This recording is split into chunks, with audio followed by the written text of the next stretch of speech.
Hey everyone, so today what we'll be trying to do is we'll try to give you a very short introduction to parliamentary debates. I can already tell you that this is going to be not as short as it sounds, but we'll try to keep it very short and to the point.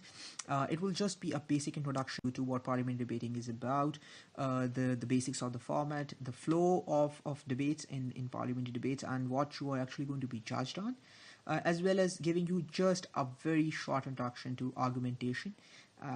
This is not a topic that can be discussed in such a short space of time, so this will just serve as an introduction to argumentation. Now, without further ado, let's start it off. And parliamentary debating is it's a team-based form of debating, and it's an extempo form of debating. So you participate in it in a team of either 2 or 3 people, depending on which type of debate it is. We'll come to that in a while.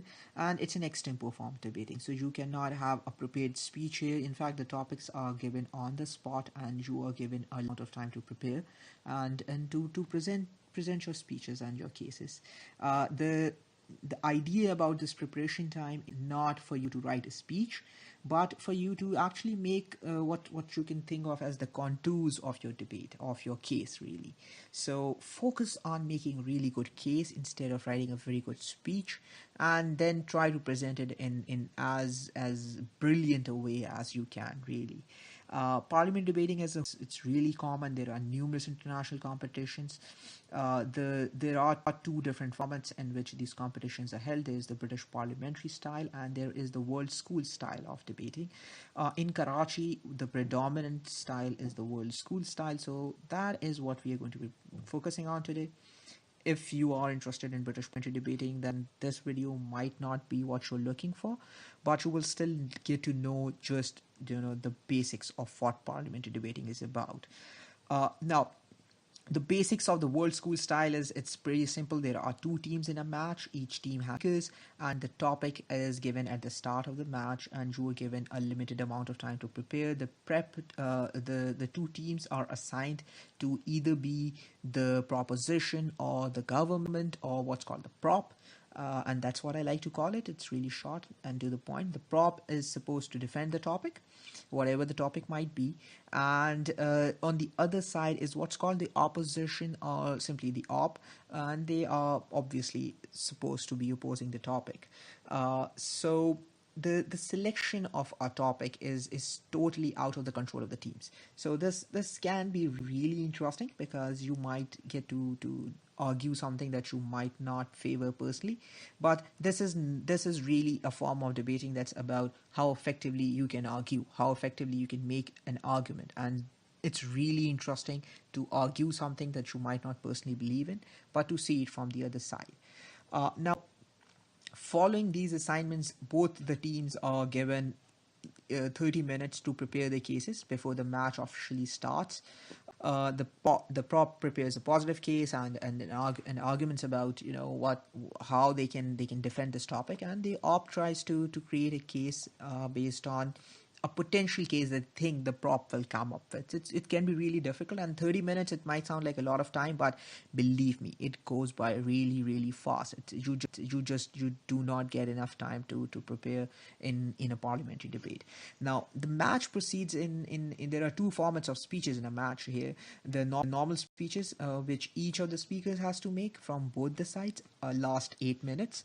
And there are reply speeches, which are supposed to be summarizations of what's happened in the debate so far. These speeches are done for only 4 minutes. So the debate flows in the following way: that first you get the first speaker of the proposition, who comes up, speaks for 8 minutes. Then you get the first speaker of the opposition, who comes up, provides rebuttals, provides their own positive case for 8 minutes again. You get the second speaker of the prop, then the second speaker of the op, then the third speaker of the prop, and the third speaker of the op. At this point in time, both sides have put forward all their cases. They have given all the rebuttals that they could come up with, and we move on to what's called the reply speeches. Now, the reply speeches are not for any new argumentation. You cannot come up with any new arguments or any new rebuttals during the reply speeches. They are just to summarize the debate, and to summarize it in a biased way. So the reply speaker of the op is going to come up first. Now it's reversed, and he or she is going to give a case about why they are the ones who have really disproved the case that was put forward by the prop, and why they have really won this debate. And then you will get the reply speaker on the prop, who is going to try to do the same thing, who will try to tell you what actually happened in the debate, what the points the prop came up with, and what the op failed to do. And there are techniques to do this, of doing this well, and we will discuss this probably in another video later on. Now the thing at the end of all of this, the adjudicator is going to take their time and to give critiques to all the speakers, and to announce the final results.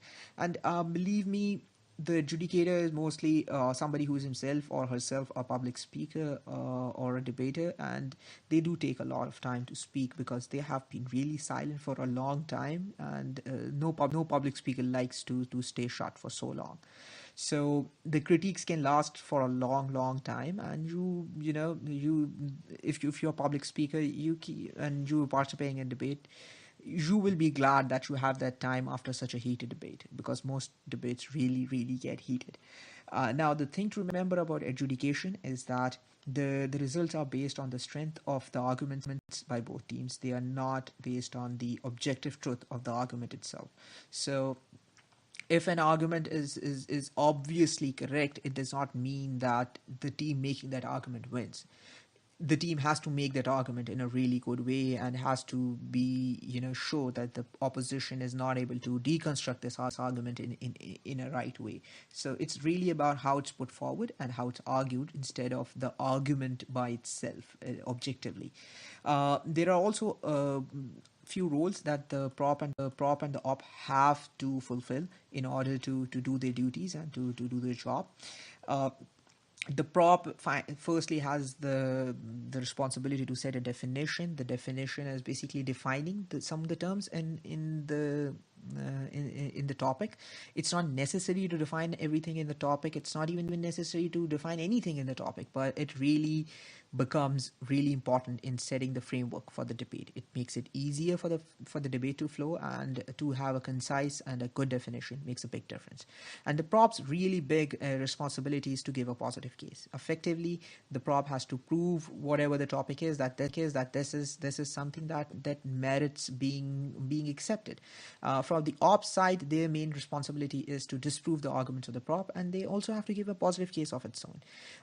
What I meant by these roles and that these duties have to be fulfilled is that the prop carries what's called the burden of the proof. So burden of proof. So what that means is that the topic by itself is not proved. The prop has to come up with a few arguments to prove this topic. And if the prop fails to do that, then by default, the op wins the debate. So the prop has to come up with a good, solid, nice case to show why this topic is worth being accepted. And the op's main responsibility is to engage the prop in a debate. So if the op actually comes up with a really nice positive case, and it makes a lot of sense, but they do not engage the lines of arguments of the prop, then they lose by default. So the op's main responsibility is to counter what the prop comes up with, and the prop's main and primary responsibility is to come up with a solid positive case. Failing this, either of the sides can lose simply on default. Now, the failing this is on 3 dimensions, or what's called matter, manner, and method. Matter is basically what you say.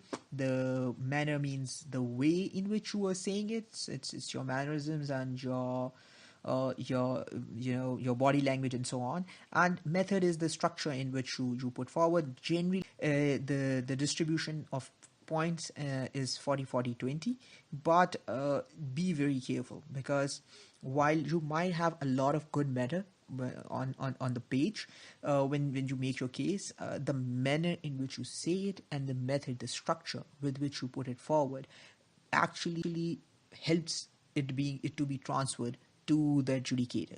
So sometimes really good matter might get lost in the manner it's presented in or the method by it's presented in. So be very careful, and at the end of the day, the core of it is that an adjudicator has to decide based on which case sounded the most reasonable. So basically it's about if you make a really good case and if all the rebuttals that are raised are properly answered, then you will most likely in 95% of cases end up winning the debate. Now let's round this off with a very of a potential topic. We can come up with a topic like this: House believes that kids should not be exposed to social media. It sounds like a very innocuous topic. It could make for a really good debate though. And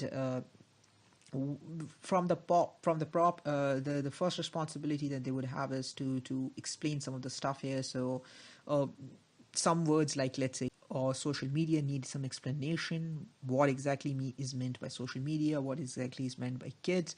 And some teams would actually also like to explain something like what does exposed means, because it can really change the debate based on what they mean when they say exposed. However, once you have this definition set, then you need to come up with arguments in favor of this definition and in favor of why kids should not be exposed to social media. So let's say you come up with one argument, and you have to actually come up with at least 3 or 4 arguments. Let's say you come up with one argument which says that through social media, kids can be exposed to incorrect information, which they will accept as facts, and this is a bad thing. But at this level, this argument does not really, it's not enough.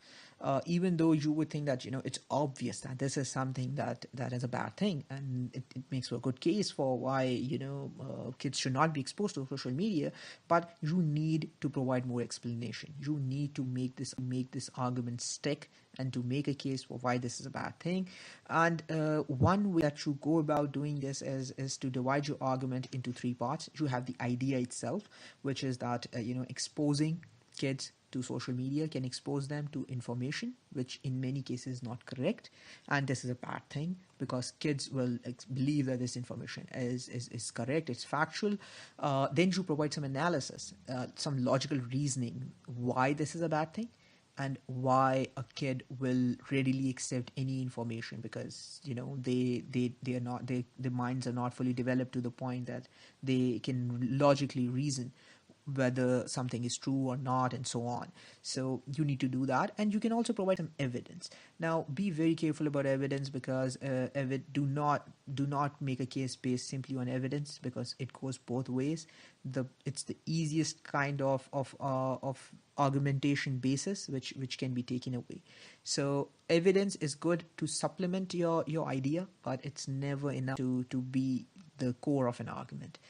So with all of this, you make one argument, you need to come up with at least 2 or 3 other arguments in conjunction to this, which will combine to make one solid case for why kids should not be exposed to social media.